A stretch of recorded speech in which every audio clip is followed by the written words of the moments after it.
പത്തനംതിട്ട കുറ്റൂർ സഹകരണ ബാങ്കിലെ ക്രമക്കേടുകളിൽ നഷ്ടമായ തുക തിരിച്ചുപിടിക്കാൻ സഹകരണ വകുപ്പ് ഭരണസമിതി അംഗങ്ങളിൽ നിന്ന് തുക ഈടാക്കും. ഇതിന്റെ ഭാഗമായി ഭരണസമിതി അംഗങ്ങൾക്ക് നോട്ടീസ് നൽകി. 2014 മുതലുള്ള 2 കാലയളവിലെ ഭരണസമിതി അംഗങ്ങളിൽ നിന്നാകും തുക ഈടാക്കുക. കുറ്റൂർ സഹകരണ ബാങ്കിലെ ക്രമക്കേടുകളിലാണ് നഷ്ടമായ തുക ഈടാക്കാൻ സഹകരണ വകുപ്പ് നടപടി ആരംഭിച്ചിരിക്കുന്നത്. 2014 മുതലുള്ള 2 ഭരണസമിതി കാലയളവിലെ അംഗങ്ങൾക്ക് ലക്ഷങ്ങൾ പിഴയായി അടയ്ക്കുന്നതിനുള്ള നോട്ടീസ് നൽകി. 13 അംഗ ഭരണസമിതിയിൽപ്പെട്ടവരും പ്രസിഡന്റും സെക്രട്ടറിയും അടക്കമുള്ളവർക്കാണ് നോട്ടീസ് നൽകിയിരിക്കുന്നത്. കോടിക്കണക്കിന് രൂപ ഇവിടുത്തെ സാധാരണപ്പെട്ട ജനങ്ങൾക്ക് നിക്ഷേപമുള്ളത് തിരിച്ചു കൊടുക്കാൻ കിടക്കുന്നു. അങ്ങനെ ഒന്നും തന്നെ നടക്കാത്ത ഒരു സാഹചര്യത്തിൽ ഇവിടുത്തെ ഉദ്യോഗസ്ഥർക്ക് പകുതി ശമ്പളമാണ് ഇപ്പോൾ കൊടുക്കുന്നത്.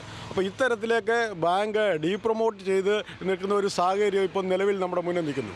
അതുകൊണ്ട് ഭാരതീയ ജനതാ പാർട്ടി ഇവിടെ 2 പ്രാവശ്യം ഈ ബാങ്കിനെതിരെ ശക്തമായ സമരപരിപാടികൾ നടത്തുകയുണ്ടായി. 2 ഭരണസമിതിയിലും അംഗങ്ങളായിരുന്നവർക്ക് 25 ലക്ഷത്തോളം രൂപയും ഒരു ഭരണസമിതിയിൽ മാത്രം അംഗമായിരുന്നവർക്ക് 15 ലക്ഷത്തോളം രൂപയും പിഴയൊടുക്കാനാണ് നോട്ടീസിലെ നിർദ്ദേശം. സഹകരണ നിയമം പ്രകാരം അസിസ്റ്റന്റ് രജിസ്ട്രാർ അന്വേഷണം നടത്തി റിപ്പോർട്ട് സമർപ്പിച്ചതിന്റെ അടിസ്ഥാനത്തിലാണ് നോട്ടീസ് നൽകിയിരിക്കുന്നത്. 18-നകം പിഴയടക്കണമെന്നും പരാതിയുള്ളവർ 19-ന് ജോയിന്റ് രജിസ്ട്രാറെ നേരിൽ കണ്ട് വിവരം ധരിപ്പിക്കാമെന്നും നോട്ടീസിൽ പറയുന്നു. നമുക്കറിയാം, ഈ ബാങ്ക് A ക്ലാസ് ഗ്രേഡിൽപ്പെട്ട ബാങ്കായിരുന്നു.